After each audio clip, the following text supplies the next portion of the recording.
Botafogo empata em 1 a 1 com o Defensa e Justiça, em jogo válido pelo confronto de quartas de final da Copa Sul-Americana. Vamos falar um pouquinho sobre como foi essa partida, como foi a atuação do Botafogo nesse jogo e qual a nossa expectativa para o jogo de volta, que acontece na semana que vem na Argentina.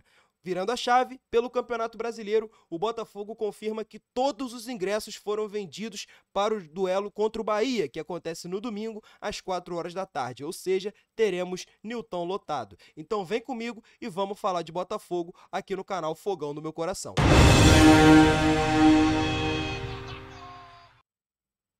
Fala, rapaziada, tudo certo? Rafael Barbosa na área para falar de Botafogo com vocês. E hoje eu quero falar um pouquinho sobre como foi a atuação do Botafogo no duelo contra o Defensa e Justiça, disputado no estádio Newton Santos em jogo válido pela ida das quartas de final da Copa Sul-Americana. Um jogo em que muitos botafoguenses, e eu me incluo nisso, saíram frustrados do estádio porque acreditavam que o Botafogo poderia ter saído com a vitória, poderia ter construído uma boa vantagem nesse confronto para ir tranquilo para o jogo de volta na Argentina, mas não foi o que aconteceu. O Botafogo ficou apenas no empate de 1 a 1 com o Defensa e agora vai decidir a vaga fora de casa. O Botafogo poderia sim ter saído com a vitória, a gente vai se aprofundar bastante nisso, mas para iniciar o nosso bate-papo sobre esse jogo, eu quero trazer para vocês um quadro tático que eu montei para mostrar como que o Botafogo entrou em campo. O Botafogo foi realmente com um time alternativo? Foram vários jogadores do time reserva que entraram em campo?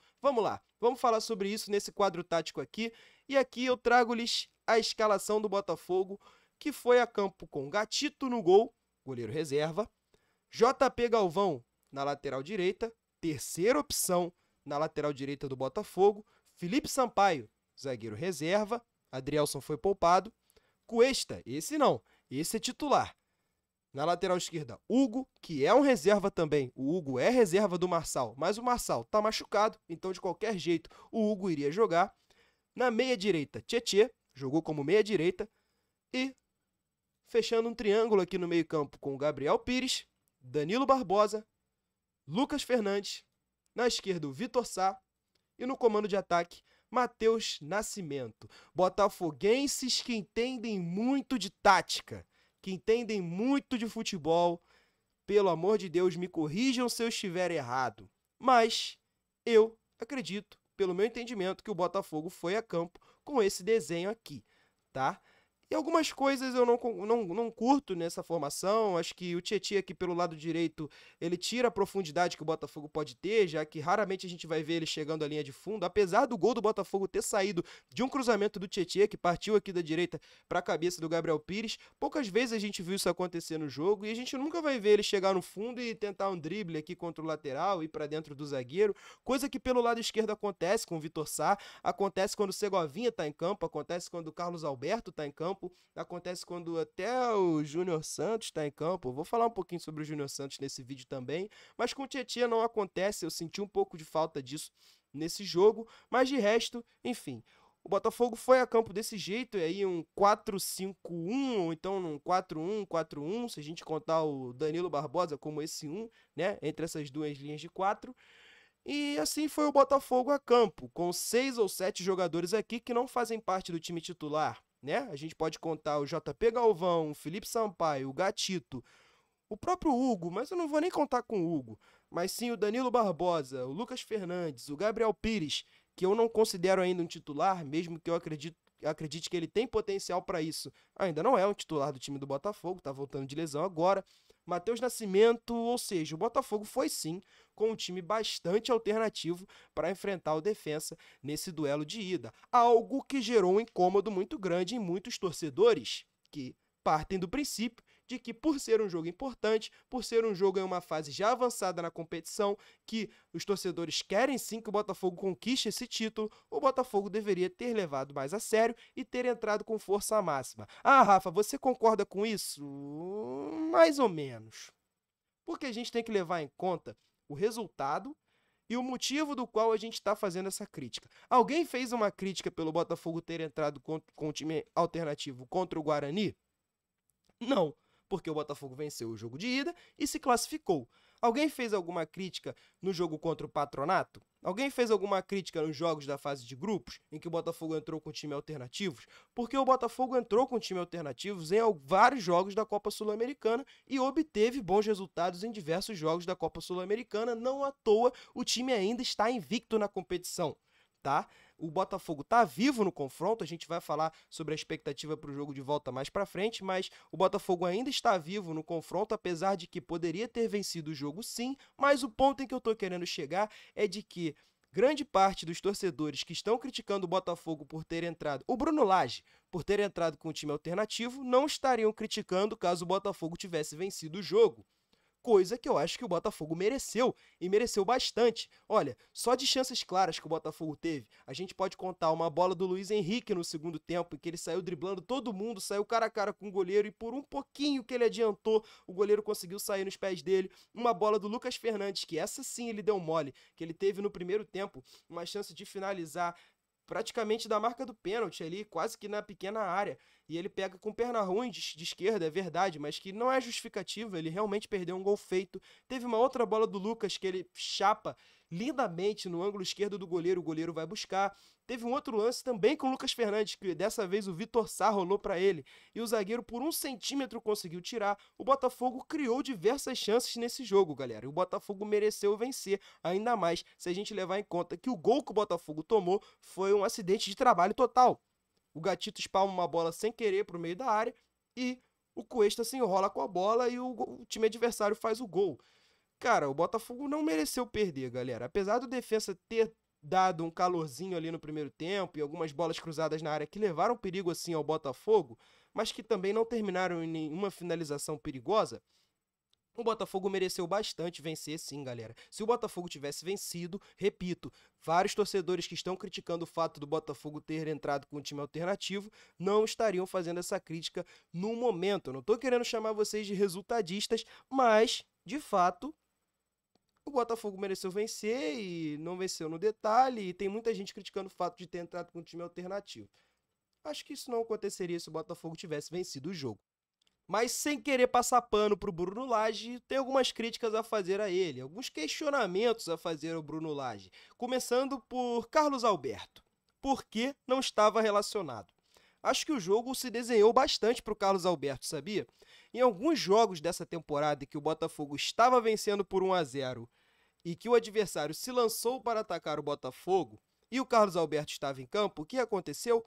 O Carlos Alberto achou arrancadas fenomenais que geraram gols para o Botafogo. E aí eu posso citar o gol dele contra o Vasco, eu posso citar o gol dele contra o Grêmio, eu posso citar outras grandes jogadas que o Carlos Alberto criou. Acho que ali no segundo tempo, quando o Botafogo estava vencendo de 1-0, se ele tivesse colocado o Carlos Alberto, seja na ponta esquerda ou na ponta direita, talvez ele rendesse mais do que rendeu o Júnior Santos.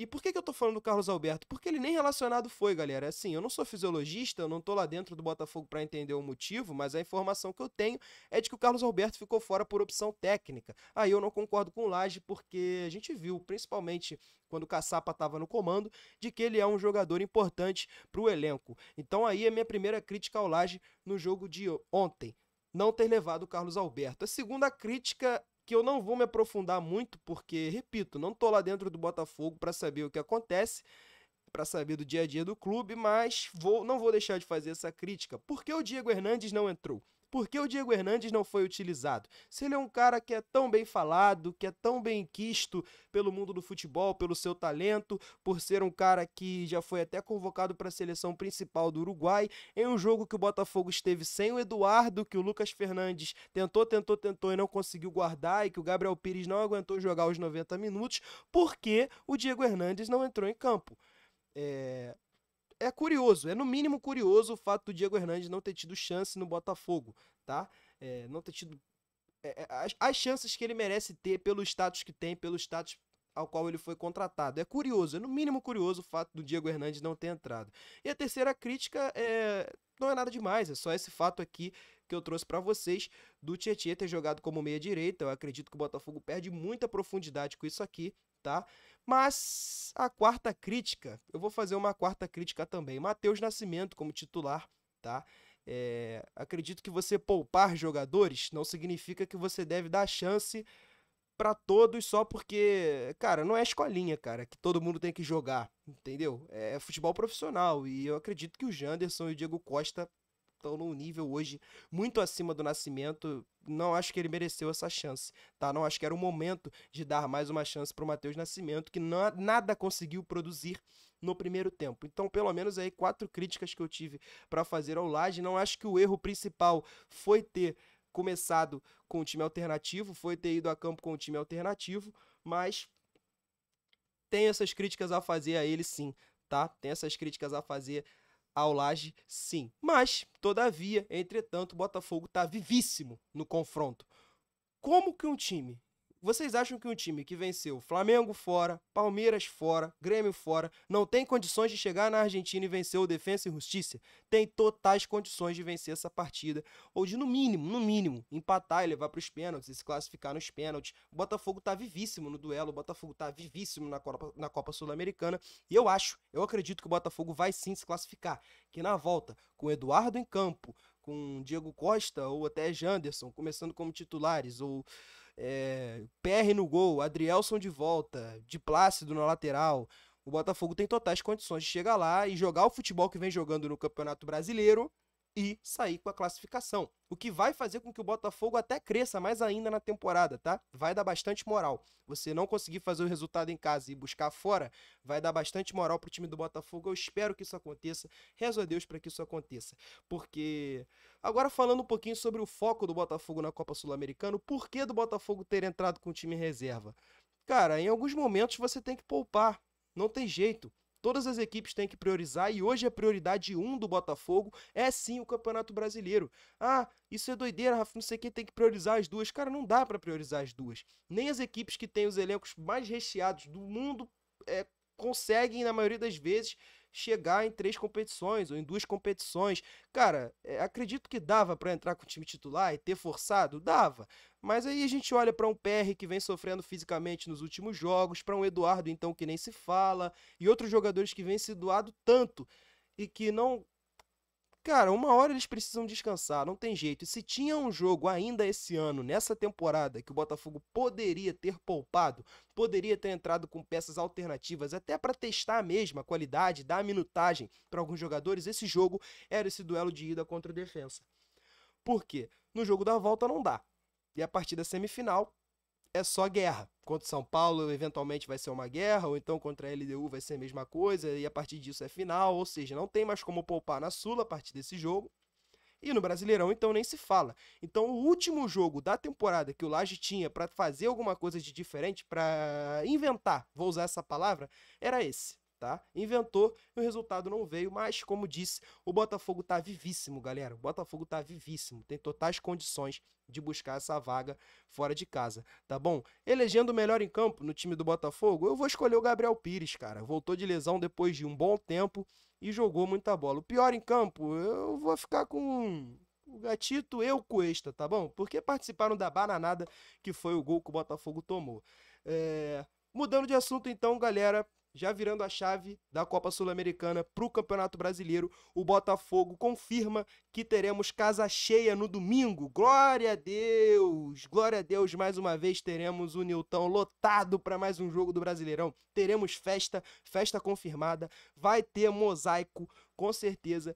E mais uma vez veremos o Nilton Santos cheio, veremos o Nilton Santos lotado, aquilo que é bonito demais de se ver. E no domingo não vai ser diferente, cara. Que seja como foi contra o Curitiba, como foi contra o Vasco, e que o Botafogo saia com os 3 pontos. Tô até colocando aqui na tela para vocês, aí.